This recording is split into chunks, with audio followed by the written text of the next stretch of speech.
பரிசுத்த வேதாகமம் பழைய ஏற்பாடு நெகேமியா 13ஆம் அதிகாரம்.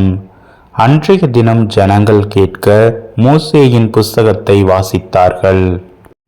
அதிலே அம்மோனியரும் மோவாபியரும் இஸ்ரவேல் புத்திரருக்கு அப்பமும் தண்ணீரும் கொடுக்க எதிர்கொண்டு வராமல் அவர்களை சபிக்க அவர்களுக்கு விரோதமாய் பீலேயாமை கூலி பொருந்தி கொண்டபடியினால் அவர்கள் என்றைக்கும் அந்த சாபத்தை ஆசீர்வாதமாக திருப்பின எங்கள் தேவனுடைய சபைக்குட்படலாகாது என்று எழுதியிருக்கிறதாக காணப்பட்டது. ஆகையால் அவர்கள் அந்த கட்டளையை கேட்டபோது பல ஜாதியான ஜனங்களை எல்லாம் இஸ்ரவேலை விட்டு பிரித்து விட்டார்கள். இதற்கு முன்னே எங்கள் தேவனுடைய ஆலயத்தின் அறைகளை விசாரிக்க வைக்கப்பட்ட ஆசாரியனாகிய எலியாசிப் தொபியாவோடே சம்பந்தம் கலந்தவனாயிருந்து முற்காலத்தில் காணிக்கைகளும் சாம்பிராணியும் பனிமுட்டுகளும் லேவியருக்கும் பாடகருக்கும் வாசல் காவலாளருக்கும் கட்டளை பண்ணப்பட்ட தானியம் திராட்சை ரசம் எண்ணெய் என்பவைகளிலே தசமபாகமும் ஆசாரியரை சேர்கிற படைப்பான காணிக்கைகளும் வைக்கப்பட்டிருந்த இடத்தில் ஒரு பெரிய அறையை அவனுக்கு ஆயத்தம் பண்ணியிருந்தான். இதெல்லாம் நடக்கும்போது நான் எருசலேமில் இல்லை, பாபிலோன் ராஜாவாகிய அர்தஷ்டாவின் 32ஆம் வருஷத்திலே நான் ராஜாவினிடத்திற்கு போய் சில நாளுக்கு பின்பு திரும்ப ராஜாவினிடத்தில் உத்தரவு பெற்றுக்கொண்டு எருசலேமுக்கு வந்தேன். அப்பொழுது எலியாசிப் தெபியாவுக்கு தேவனுடைய ஆலயத்து பிரகாரங்களில் ஒரு அறையை ஆயத்தம் பண்ணினதினால் செய்த பொல்லாப்பை அறிந்து கொண்டேன். அதனால் நான் மிகவும் மனமடிவாகி தொபியாவின் வீட்டு தட்டு முட்டுகளை எல்லாம் அந்த அறையில் இருந்து வெளியே எறிந்து விட்டேன். பின்பு நான் அறை வீடுகளை சுத்திகரிக்கச் சொல்லி தேவனுடைய ஆலய பனிமுட்டுகளையும் காணிக்கைகளையும் சாம்பிராணியையும் அங்கே திரும்ப கொண்டு வந்து வைத்தேன். பின்னும் லேவியருக்கு அவர்கள் பங்குகள் கொடுக்கப்படவில்லை என்பதையும் பணிவிடை செய்கிற லேவியரும் பாடகரும் அவரவர் தங்கள் வெளிநிலங்களுக்கு ஓடிப்போனார்கள் என்பதையும் நான் அறிந்து கொண்டேன். அப்பொழுது நான் தலைமையானவர்களோடே வழக்காடி தேவனுடைய ஆலயம் கைவிடப்பட்டு போவானேன் என்று சொல்லி அவர்களை சேர்த்து அவரவர் நிலையில் அவர்களை வைத்தேன். அப்பொழுது யூதர் எல்லாரும் தானியம் திராட்சை ரசம் எண்ணெய் என்பவைகளில் தசம பாகத்தை பொக்கிஷ அறைகளில் கொண்டு வந்தார்கள். அப்பொழுது நான் ஆசாரியனாகிய செலேமியாவையும் வேத பாரகனாகிய சாதோக்கையும் லேவியரில் பெதாயாவையும் இவர்களுக்கு கைத்துணையாக மத்தனியாவின் குமாரன் சக்கூரின் மகனாகிய ஆனானையும் பொக்கிஷ அறைகளின் மேல் விசாரிப்புக்காரராக வைத்தேன். அவர்கள் உண்மையுள்ளவர்கள் என்று எண்ணப்பட்டார்கள். ஆகையால் தங்கள் சகோதரருக்கு பங்கிடுகிற வேலை அவர்களுக்கு ஒப்புவிக்கப்பட்டது. என் தேவனே, நான் என் தேவனுடைய ஆலயத்துக்காகவும் அதன் முறைமைகளுக்காகவும் செய்த நற்கிரியைகளை குலைத்து போடாமல் இந்த காரியத்திலே என்னை நினைத்தருளும்.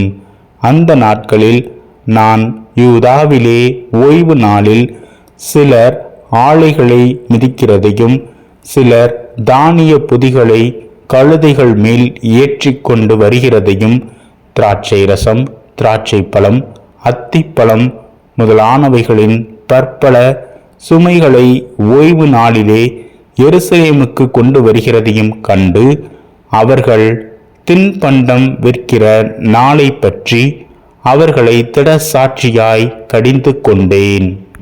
மீனையும் சகலவித சரக்குகளையும் கொண்டு வந்து ஓய்வு நாளிலே யூதா புத்திரருக்கும் எருசலேமில் இருக்கிறவர்களுக்கும் விற்கிற சில தீரியரும் உள்ளே குடியிருந்தார்கள்.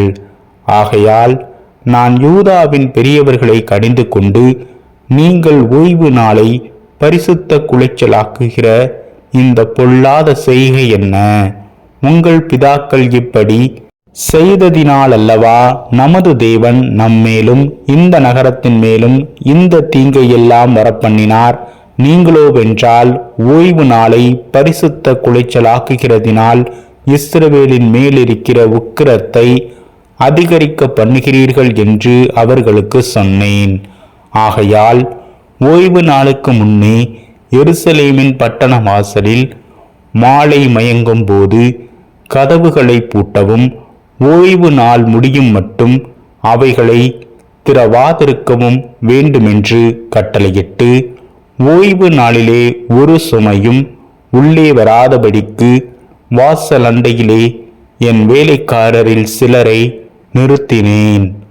அதனால் வர்த்தகரும் சகலவித சரக்குகளை விற்கிறவர்களும் இரண்டொரு தரம் எருசலேமுக்கு புறம்பே தங்கினார்கள். அப்பொழுது நான் அவர்களை திடசாட்சியாய் கடிந்து கொண்டு, நீங்கள் அலங்கத்தண்டையிலே தங்குகிறது என்ன? நீங்கள் மறுபடியும் இப்படி செய்தால் உங்கள் மேல் கை போடுவேன் என்று அவர்களோடே சொன்னேன். அது முதல் அவர்கள் ஓய்வு நாளில் வராதிருந்தார்கள். ஓய்வு நாளை பரிசுத்தமாக்கும்படிக்கு உங்களை சுத்தம் பண்ணிக்கொண்டு வாசல்களை காக்க வாருங்கள் என்று லேவியருக்கும் சொன்னேன். என் தேவனே, இதை குறித்து நீர் என்னை நினைத்தருளி உம்முடைய மிகுந்த கிருபையின்படி எனக்கு இறங்குவீராக. அஸ்தோத், அம்மோன், மோவாப் ஜாதிகளான ஸ்திரீகளை சேர்த்து கொண்ட சில யூதரையும் அந்த நாட்களில் கண்டேன். அவர்கள் பிள்ளைகள் பேசின பேச்சில் பாதி அஸ்தோத் பாஷையாயிருந்தது. இவர்கள் அந்தந்த ஜாதிகளின் பாஷையை தவிர யூத பாஷையை திட்டமாய் பேச அறியாதிருந்தார்கள்.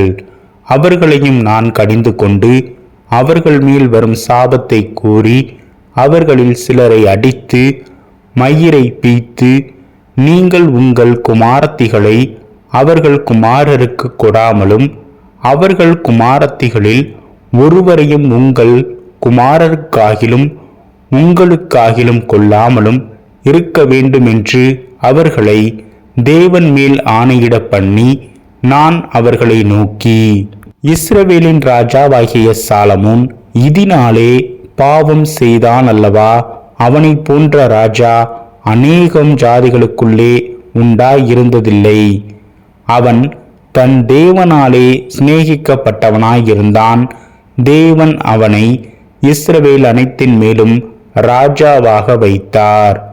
அப்படிப்பட்டவனையும் மறுஜாதியான ஸ்திரீகள் பாவம் செய்ய பண்ணினார்களே.